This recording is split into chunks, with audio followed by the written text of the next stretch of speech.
Good morning, students. We are going to study of the class 12 physics of chapter 2. Topic electrostatic potential energy of a system of charges.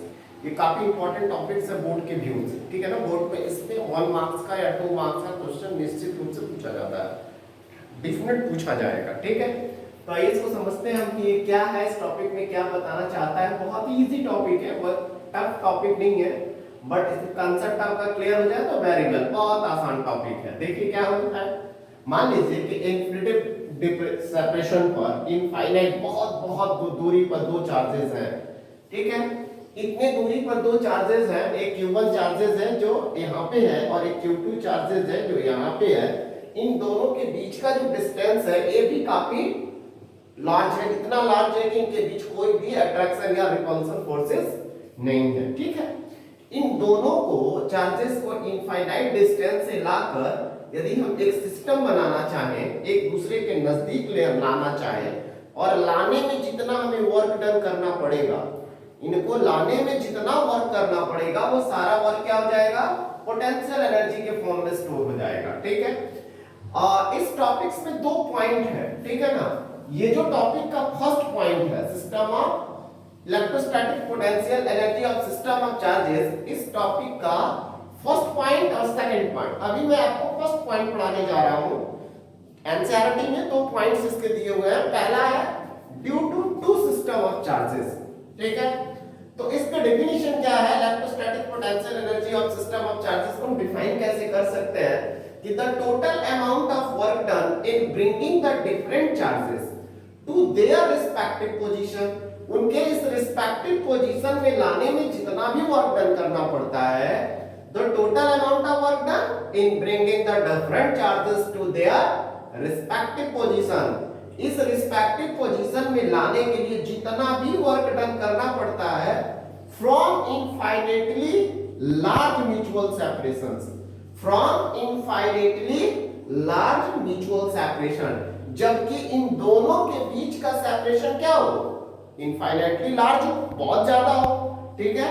उनको ला करके इन दोनों position पे रखने में जो भी वर्क करना पड़े, दो हो सकते हैं, तीन हो सकते हैं, चार हो सकते हैं। तो हम फर्स्ट पॉइंट की बात करेंगे, ठीक है ना। इस टॉपिक का फर्स्ट पॉइंट में क्या है आपका, due to two charges, due to two charges, ठीक है। दो चार्जेस के कारण पोटेंशियल एनर्जी, तो potential energy of system of charges, जो सिस्टम ऑफ चार्जेस में कितने चार्ज हैं, दो चार्जेस हैं। तो फर्स्ट चार्ज को लाने में वर्क डन, सपोज कर कि ये Q1 चार्ज इनफाइनाइट डिस्टेंस पे था और इसको मैं पॉइंट A पे लेकर आया, इनफाइनाइट से कहां लाया बेटा, A पे लेके आया, क्लियर है ना।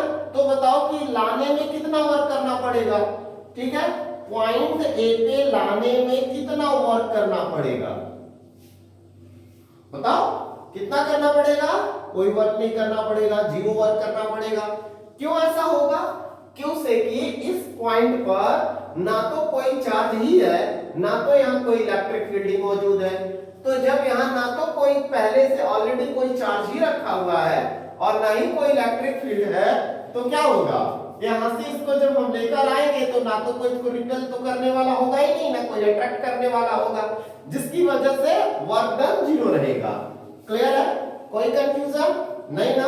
अब हम क्या करते हैं, अब Q2 चार्ज को इनफाइनाइट डिस्टेंस से पॉइंट B पे लेके आते हैं।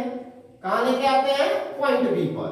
तो जब हम Q2 चार्ज को पॉइंट B पर लेके आएंगे तो Q1 तो यहां मौजूद है ना, तो Q1 क्या करने लगेगा, Q2 को रिपेल करेगा।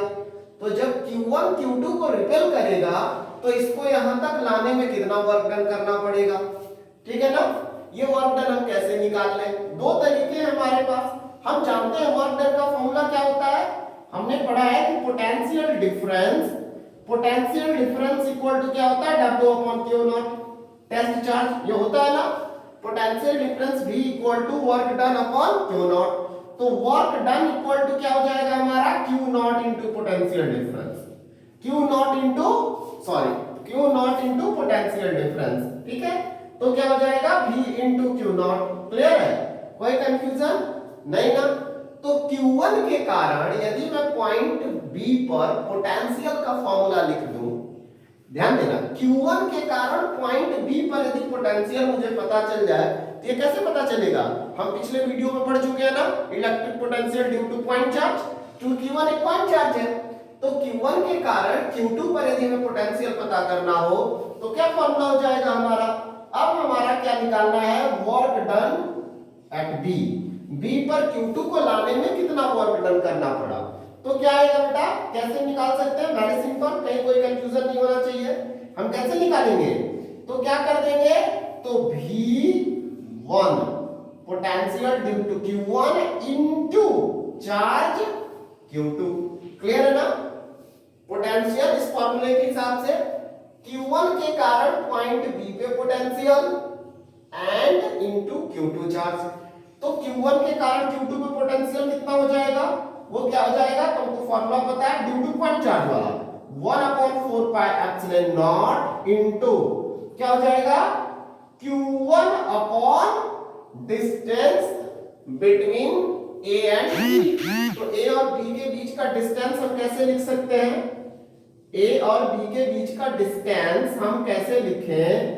तो हम इसको R12 लिख देते हैं, R12 आगे आप लिख सकते हो, ठीक है ना? बस आपको ये डिस्टेंस चाहिए, वो क्या है वो क्वेश्चन में दिया रहेगा, इनटू क्या हो गया?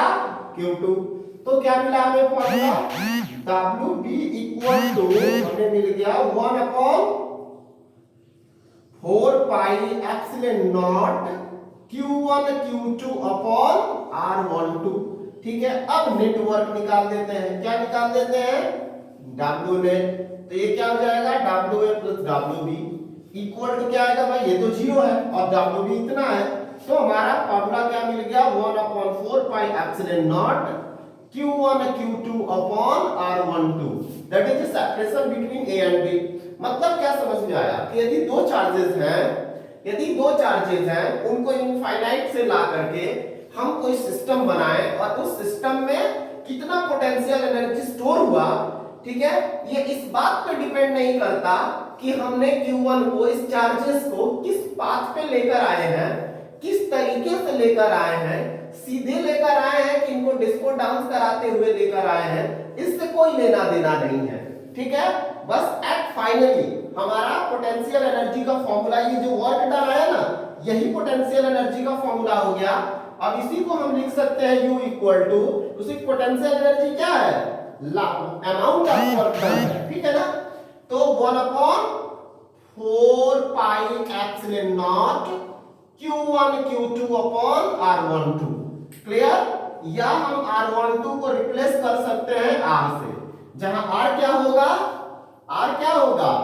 R12, इसको कहा, इसी को R कह दिया, A और B के बीच का सेपरेशन। ठीक है, तो यदि हमें दो चार्जेस के सिस्टम के कारण पोटेंशियल एनर्जी चाहिए, तो ध्यान रखना, हमें केवल और केवल क्या पता होना चाहिए? वो दोनों चार्जेस का प्रोडक्ट और दोनों चार्जेस के बीच का सेपरेशन। इसके अलावा हमें किसी चीज की जरूरत नहीं है। Thank you, have a nice day. इस वीडियो को ज्यादा से ज्यादा शेयर करें, लाइक करें, अपने दोस्तों को भी शेयर करें, चैनल को सब्सक्राइब करें और अपने दोस्तों से भी सब्सक्राइब करें। Thank you, have a nice day.